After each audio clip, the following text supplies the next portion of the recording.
నిర్గమకాండం 27 నుండి 30 అధ్యాయాలలో దేవుడు మోషేకు ఇచ్చిన అత్యంత వివరణాత్మకమైన ఆరాధనా క్రమాన్ని చూడబోతున్నాం. బలిపీఠం నుండి అభిషేక తైలం వరకు ప్రతి వస్తువు వెనుక ఉన్న ఆధ్యాత్మిక అర్థం ఏమిటో తెలుసుకుందాం. 27వ అధ్యాయం బలిపీఠం మరియు ఆవరణం గురించి తెలియజేస్తుంది. ఇది బలిపీఠం తుమ్మకర్రతో చేయబడాలి. 5 మూరల పొడవు, 5 మూరల వెడల్పుతో చతురస్రంగా ఉండాలి.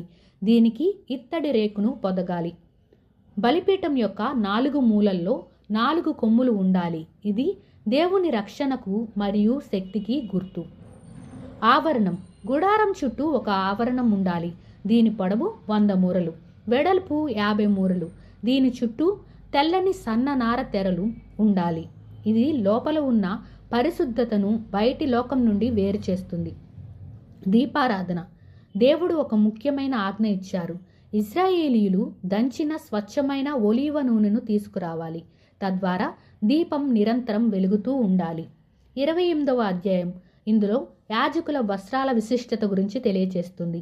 ఈ అధ్యాయం పూర్తిగా యాజకులైన అహరోనును మరియు అతని కుమారుల వస్త్రధారణ గురించి వివరిస్తుంది. ఈ వస్త్రాలు మహిమకు, అలంకారానికి సూచన. ఏఫోదు ఇది బంగారం, నీల, ఊదా, రక్తవర్ణపు నూలుతో నేయబడిన ఒక ప్రత్యేక అంగి. దీని భుజాల మీద 2 గోమేధిక రత్నాలు ఉంటాయి. వాటిపై 12 గోత్రాల పేర్లు చెక్కబడి ఉంటాయి. న్యాయ తీర్పు పథకం ఇది అత్యంత విలువైనది. ఇందులో 4 వరుసలలో 12 రత్నాలు ఉంటాయి. యాజకుడు దేవుని సన్నిధికి వెళ్ళినప్పుడు ఇశ్రాయేలు ప్రజలందరినీ తన గుండెపై ప్రేమతో మోస్తున్నాడని దీని అర్థం. ఉరీము, తుమ్మిము తీర్పును తెలుసుకోవడానికి పథకంలో వీటిని ఉంచుతారు. గంటలు మరియు దానిమ్మ పండ్లు యాజకుని అంగి అంచున బంగారు గంటలు ఉంటాయి. యాజకుడు పరిశుద్ధ స్థలంలో సేవ చేస్తున్నప్పుడు ఆ శబ్దం వినబడాలి. 29వ అధ్యాయం ఈ అధ్యాయంలో ప్రతిష్టా కర్మల గురించి వివరించడం జరిగింది. యాజకులు కేవలం వస్త్రాలు ధరిస్తే సరిపోదు, వారు దేవుని కొరకు ప్రతిష్ఠించబడాలి.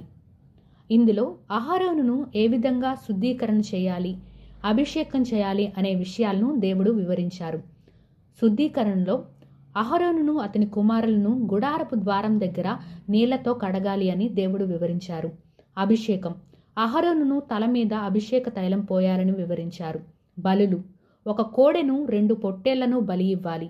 ఆ పొట్టేళ్ల రక్తాన్ని అహరోను కుడిచేవి కొన మీద, కుడిచేతి బొటనవేలి మీద, కుడికాలి బొటనవేలి మీద పూయాలి. దీని అర్థం వారి వినికిడి, వారి క్రియలు, వారి నడక అంతా దేవునికి ప్రతిష్ఠితం కావాలి అని. భోజనం వారు ఆ బలి మాంసాన్ని పరిశుద్ధ స్థలంలోనే తినాలి. ఇది దేవునితో సహవాసానికి గుర్తు. 30వ అధ్యాయంలో ధూపవేదిక మరియు విమోచన క్రయధనం గురించి తెలియజేస్తుంది. ఈ అధ్యాయం ఆరాధనలోని అంతర్గత విషయాలను చెబుతుంది.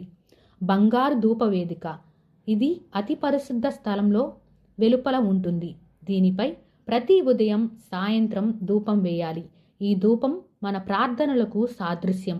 విమోచన క్రయధనం ఇశ్రాయేలీయులను లెక్కించినప్పుడు ప్రతి వ్యక్తి 1/2 తులం వెండిని అర్పించాలి. దేవుని దృష్టిలో ఆత్మలన్నీ సమానమే అని ఇది సూచిస్తుంది. ఇత్తడి గంగాళం యాజకులు లోపలికి వెళ్లే ముందు తమను తాము కడుక్కోవడానికి ఇది ఉపయోగపడుతుంది. ఇది వాక్యము ద్వారా మనల్ని మనం శుద్ధి చేసుకోవడానికి సాదృశ్యం. అభిషేక తైలం మరియు ధూపం వీటిని ఎలా తయారు చేయాలో దేవుడు ఒక ప్రక్రియను ఇచ్చారు. వీటిని వేరే ఏ అవసరాలకు వాడకూడదు. ఇది కేవలం దేవునికే ప్రత్యేకం. ఈ అధ్యాయాల సారాంశం ఏమిటంటే, మన దేవుడు క్రమశిక్షణ కలిగినవాడు. ఆయనను ఆరాధించడానికి ఒక ప్రత్యేక మార్గం ఉంది. పాత నిబంధనలో యాజకులు చేసిన ఈ పనులన్నీ ఇప్పుడు మన ప్రధాన యాజకుడైన యేసుక్రీస్తు ద్వారా మనకు నెరవేర్చబడ్డాయి. మనం కూడా రాజులైన యాజక సమూహంగా పిలువబడుతున్నాం. ఈ వివరణ మీకు నచ్చినట్లయితే వీడియోను లైక్ చేయండి మరియు మీ అభిప్రాయాన్ని కామెంట్ రూపంలో తెలియచేయండి. దేవుడు మిమ్మల్ని దీవించునుగాక. ఆమేన్.